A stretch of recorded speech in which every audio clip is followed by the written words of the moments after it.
En la actualidad es prácticamente imposible encontrar oralidad pura.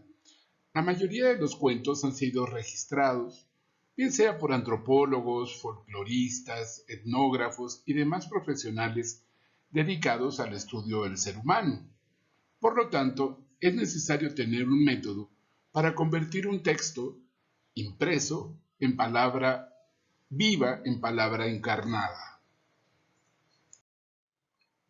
Una de las primeras cuestiones que debes saber es que hay que leer muchos cuentos para elegir finalmente aquella historia que te late, que te motiva a contar.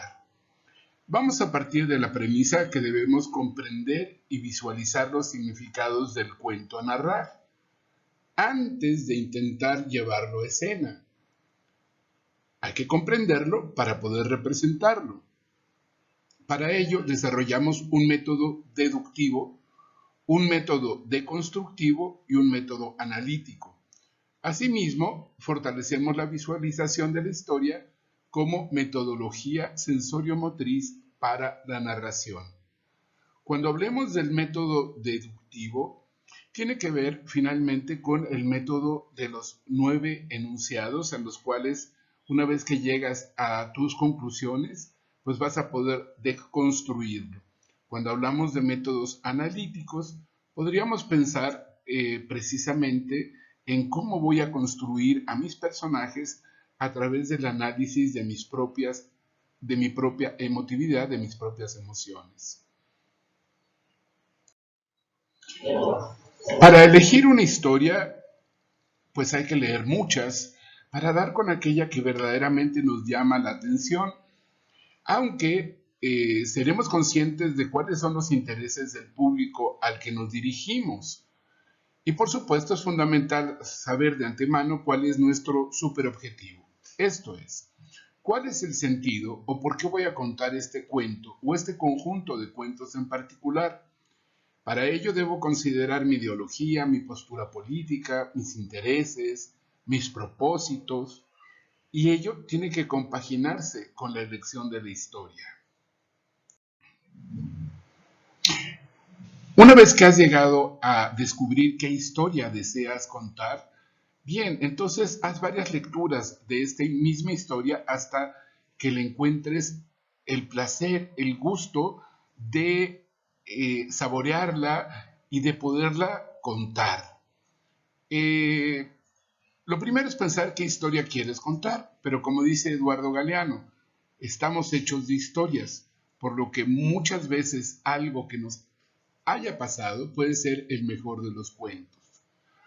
Si no te sientes con ganas de recordar, busca un cuento según tus intereses. Si tienes un libro en tu casa, mucho mejor. Necesitas varias lecturas para encontrar placer y nos debe apetecer contarla. Es decir, tienes que tener ganas, muchas ganas de contársela a alguien. Cuando eliges una historia es porque nos ha dicho algo o porque creemos que puede ayudarnos a decir algo. Aunque el objetivo de un cuento se puede cambiar, incluso cada vez que cuentas la historia lo puedes cambiar, hay que tener en claro en cada ocasión qué deseamos transmitir. Esa será la excusa que nos motive a la hora de contar el cuento y lo que le dará una razón para ser contado. El superobjetivo es lo que quieres contar, la idea principal que querrás transmitir con la historia. Y por lo general no debe ser narrado en sí mismo, pues estaríamos rozando o bien la moraleja o bien el panfleto político o ideológico, en especial si se trata de una religión o un dogma. Por dar un ejemplo, la Biblia contiene muchos cuentos que pueden ser narrados con diversos fines, pero si nuestro propósito es adoctrinar, entonces no estamos contando cuentos. Por otro lado, supongamos el objetivo de mi empresa llamada Libros de Guillermo Murray. No tiene a la narración oral como un fin en sí mismo. Reconozco su relevancia como arte independiente, así como lo es el teatro de títeres que también empleamos, los audiolibros o la lectura en voz alta. Pero nuestro super objetivo es fomentar la lectura y formar lectores. Por ende, todos los esfuerzos de la narración del cuentacuentos se encaminan a ese propósito. Una vez que te has planteado el propósito, ¿sí? Comenzarás tu entrenamiento, comenzarás a trabajar el texto propiamente dicho. Y dentro de este texto, lo primero que debes hallar es el hilo conductor. Para poder encontrar el hilo conductor hay que retirar las historias paralelas, las descripciones excesivas, simplificar la historia al máximo. Y vamos a quedarnos con los elementos estructurales inamovibles del cuento.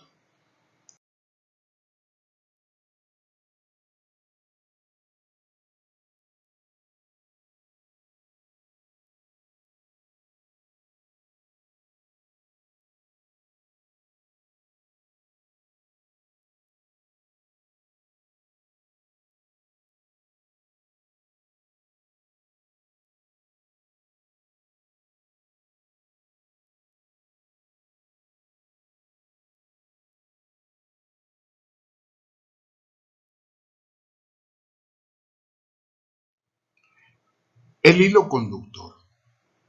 Al esqueleto que conformamos con los 9 enunciados, las 9 secuencias, lo vamos a llamar el hilo conductor. Y suele componerse de el personaje o los personajes protagonistas, el antagonista o los oponentes al antagonista, el ambiente de la época, el lugar en donde los acontecimientos suceden y donde se encuentran los objetos significativos de la historia a contar. El conflicto central, ¿sí? Es vital saber cuál es el conflicto central. El dador, el destinatario, el desarrollo de la trama, el giro dramático, el clímax y el desenlace.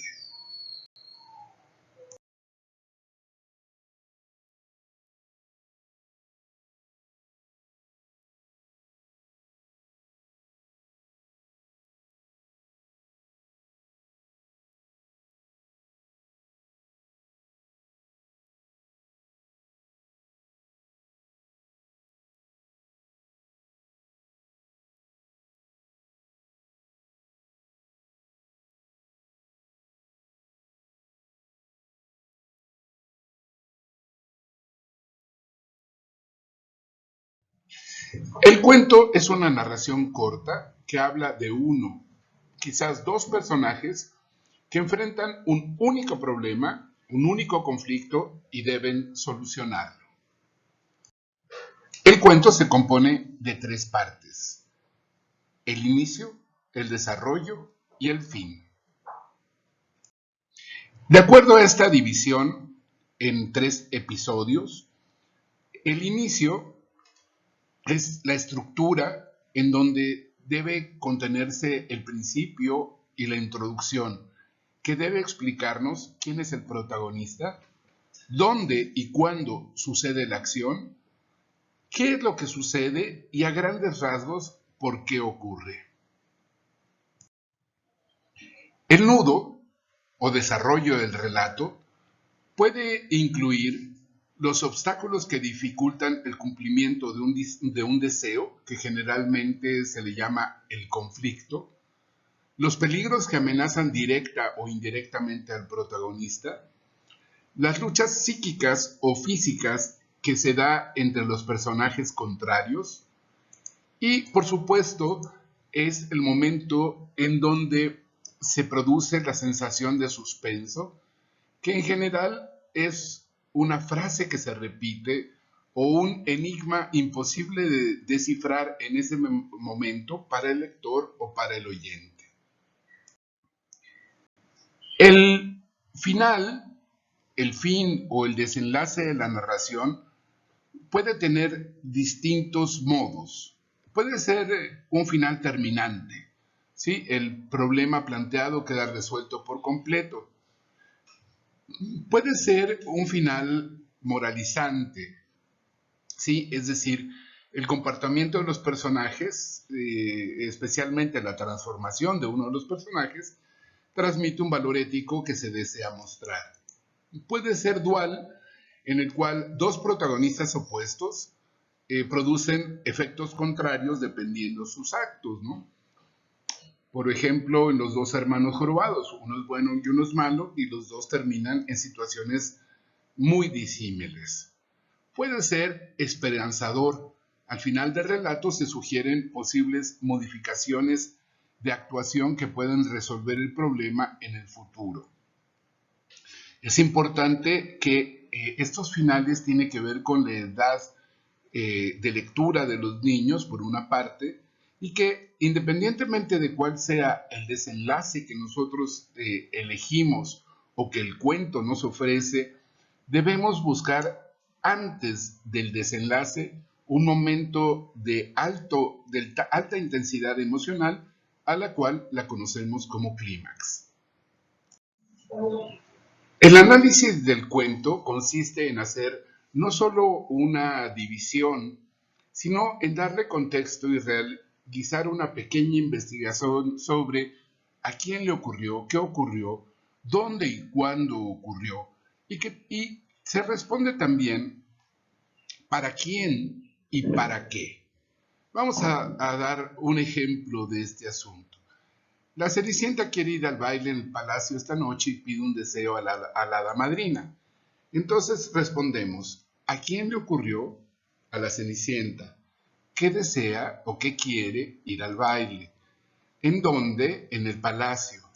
¿Cuándo ocurrió? Esta noche. ¿Cómo ocurrió? Pidió un deseo a la hada madrina.